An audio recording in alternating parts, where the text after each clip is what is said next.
Alrighty, yo, what is going on, everybody? It's your boy, Mr. DDG94, back with another reaction video. Today, we finna react to wrestlers who are lucky to be alive. Um. Okay. Let's figure out what they talking about here. Without further ado, let's get right into it. Shove It Squad. Over the years that I have been a wrestling fan, one of the worst parts of being a fan is dealing with the deaths in this industry. Oh yeah. So many wrestlers have been taken from us at such young ages. Fortunately, wrestling has cleaned up its act, but the wrestlers from yesteryear sure endured hardships. They had to cope with insane work schedules, pain pills being readily available, getting their heads smashed in before anyone knew anything about CTE, steroid abuse, and a general lack of help when it came to medical bills. It got to a point where it felt like well-known wrestlers were dying monthly. We've lost so many. But there are actually some who are still alive and kicking despite going through those hardships, and for some, I was genuinely surprised to find out that they were still alive. Some of these guys are struggling financially and have serious health conditions, so if you want to try and help them out, most of them have GoFundMes. Here are the Hawks' top 10 wrestlers that I was surprised are still alive. And before you touch that subscribe button, make sure you're touching wood first. Perry Saturn. Perry Saturn was a very technical wrestler who, during the 90s and the 2000s, wrestled for all the major companies. But he is still probably best associated with the hardcore ECW promotion. He always had this look on his face that he wasn't quite all there. Whilst he was in ECW, he didn't wrestle the hardcore style, instead having some insane technical bouts which weren't without their share of Saturn being dropped on his head. He survived 2 gunshots after stopping some men from preying on a chick. Saturn was a hero. After his wrestling career ended, he faded and faded and faded to the point where people thought, hang on a minute, where's Perry Saturn gone? There was a general concern that he was dead. Saturn did eventually re-emerge after years missing. He had been homeless and a drug addict. Oh He damn. now had a Mike Tyson-like facial tattoo, and I can't imagine the type of stuff he went through. Now 57 years old, he's penniless and suffering from a brain injury. But he is off the drugs and he does have a roof over his head. While Saturn is now doing better than some of the guys on this list, what he went through is worse than most of them. He was a drug addict, shot and homeless for years. So yeah, it's surprising he's doing well now. Kinda puts your own life into perspective. Calm down little bro, things aren't that bad. Marty Jannetty. In the early 90s, Marty had a promising career ahead of him. He was tagging with Shawn Michaels as the Rockers, one of the most popular tag teams of the era. But the team split up and Shawn Michaels went on to superstardom whilst Marty was fired from the WWF. Marty liked to party, and that is an understatement.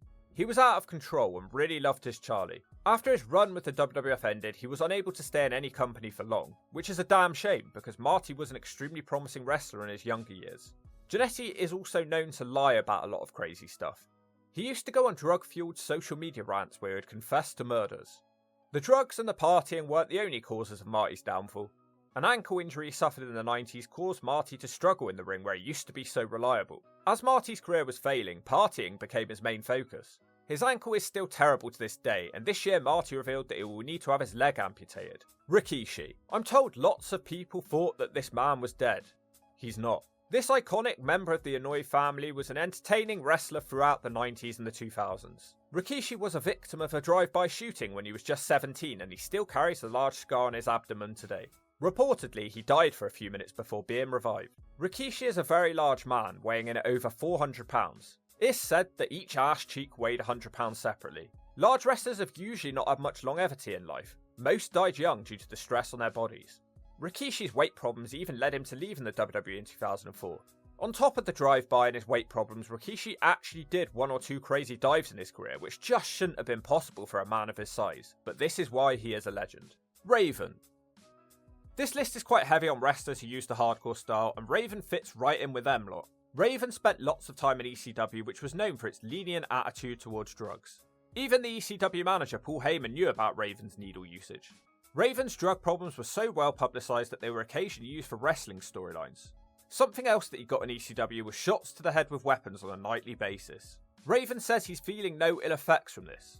Raven is somebody who had an excellent mind for the business, delivered excellent promos, created great stories, but that was all largely overshadowed by his reputation of being a bit of a car crash. 60-year-old Raven last wrestled a match in March. There were lots of concerns about Raven's health recently, but he has refuted them and claimed that he's fine. His body is just pretty beaten up from the years of wrestling. The main reason for his inclusion is that he did look seriously ill in his recent appearances, and it seemed that he could be the next one morning. Hopefully not. The Sandman. This guy looked rough in the early 90s, so it's a real surprise that he's still about today. 61-year-old Sandman started his career in 1989 and came to fame through the hardcore wrestling promotion ECW. This guy was one of the most loved wrestlers in the promotion thanks to the atmosphere when he made an entrance. Sandman was a heavy smoker and a heavy drinker.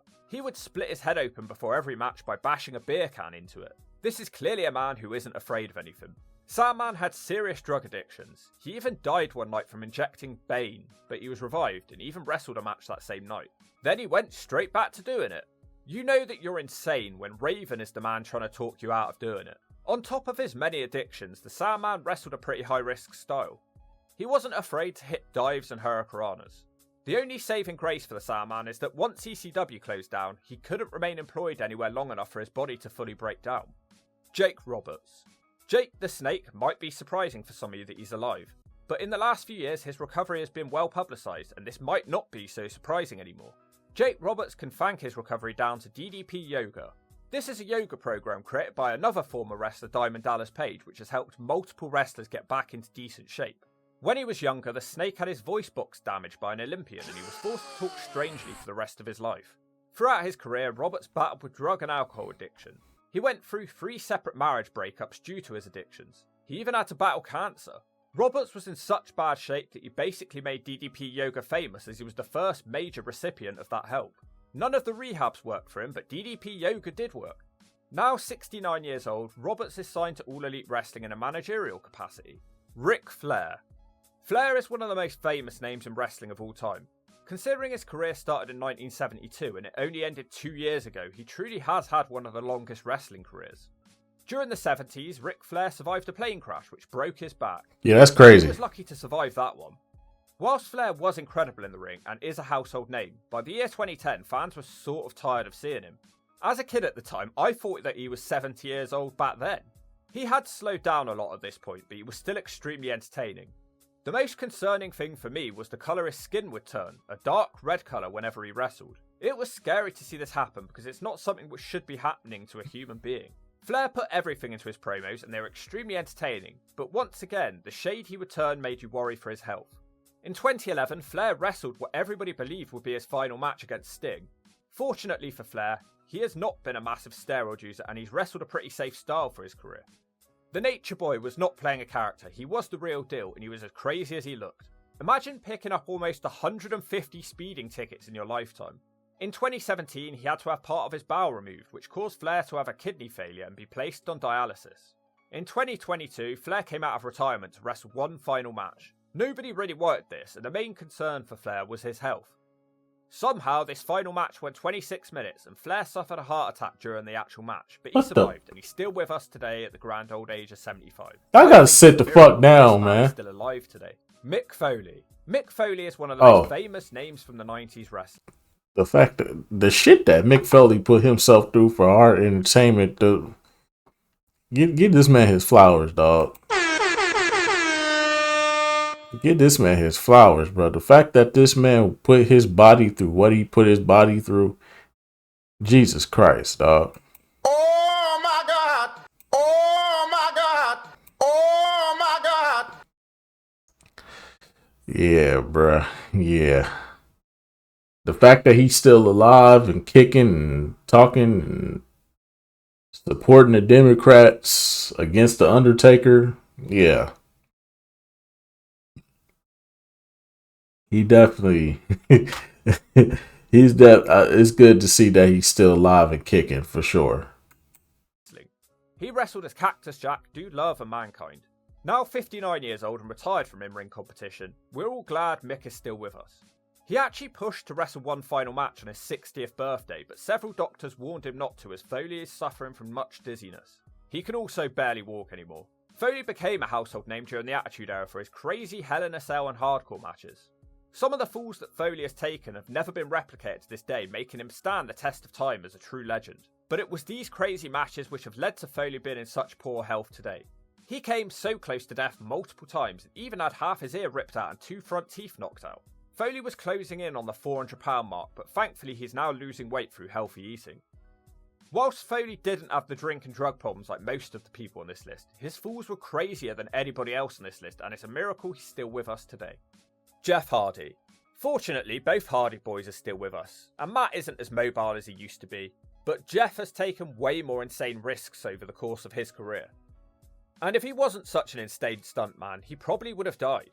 47-year-old Jeff Hardy made his WWF debut in 1994 at the age of 16. He was partially responsible for reviving tag team wrestling and also familiarising the audience with a high-risk style. Be that dives out the ring, flips out the ring, crazy dives off the top, his swanton bomb finisher, which, people often try to steal, and most importantly his ladder and cage dives. It was these dives that made him a household name. But with that reward comes a very high risk. His body is destroyed now from all his years of crazy stunts. Talking of stunts, he also loves to do dirt biking where he jumps off massive ramps. One small error and you're dead. His risk taking isn't the only reason that it's surprising he's still with us. It's well publicised that Jeff Hardy has had drink and drug problems over the course of his career. It's led to Hardy being fired on more than one occasion, and he's been arrested a lot too. He's even had 3 DUIs in the space of 10 years. Dang. Fortunately for road users, Jeff is banned from driving for 10 years. Jeff Hardy told us last month that he is now cleaning up his act and he's quit the drugs and drink. Only time will tell. Hardy is currently signed to TNA Wrestling, which is the 3rd biggest company in the States. For me, Jeff finishes above Foley because Foley's crazy antics only lasted a few years, but Jeff has been doing daredevil stuff his entire life. Jeff, you're a crazy bastard and we love you for it. Abdullah the Butcher. Who? Even I was surprised that this guy is still alive, but he's still kicking it at the age of 83. This makes him the oldest wrestler on this list. I mean, just the fact that he's 83 means he's managed to live longer than a lot of people who lead boring normal lives. Just taking a quick glance at his forehead tells you this man has not led an easy life. The scars on his forehead are so deep that you could put gambling chips in them. I'm not actually trying to be insulting here, it's a fact. It's even crazier when you realise this man is somewhere between 300 and 400 pounds and has hepatitis. Hall of Famer Abdullah was a hardcore wrestler who's probably taken more bumps to the head than I've taken naps in my life. His weapon of choice was a fork, and he's credited with popularising hardcore wrestling. He actually ended up in hospital in July of this year with intestine issues and he's struggling financially. It's hard to comprehend that a man who's been through all of what he has is still alive and kicking. And that's the list, don't be pissed. Was there anyone we missed? Did anyone on this surprise you that they're still with us? Give me a like, comment and share to show that you care, and if you don't dare, I'll piss on your hair. Hey, yo. But anyways, though, that's just going to about do it for this one. Yeah. I say between Mick Foley and goddamn... He didn't put Kurt Angle on here, surprisingly. Kurt Angle had hella drug abuse. This man was on pain. There's a reason why we call him Perk Angle, sir. There's a reason why we call him Perk Angle, dog. You done forgot about Perk Angle, dog. Kurt Angle definitely belonged on this list. So all the drugs he done took throughout his whole career, bruh. Crazy, man. But anyways, though, that just gonna about do it for this one, man. Hey, man, we got to give these wrestlers they flowers, man. They go out here and put on the show for us every night. And ain't no telling what their body's going through. Ain't no telling what their mind's going through. They physical, they mental, they emotional. We don't know what these people doing behind the scenes. We only see them on the camera. You know what I'm saying? Let's give these wrestlers they flowers, man. They risk it all for our entertainment, bro. Let's give them their flowers. But anyway, so that's just gonna about do it for this one, man. I will see you all in the next video. Till then, peace out.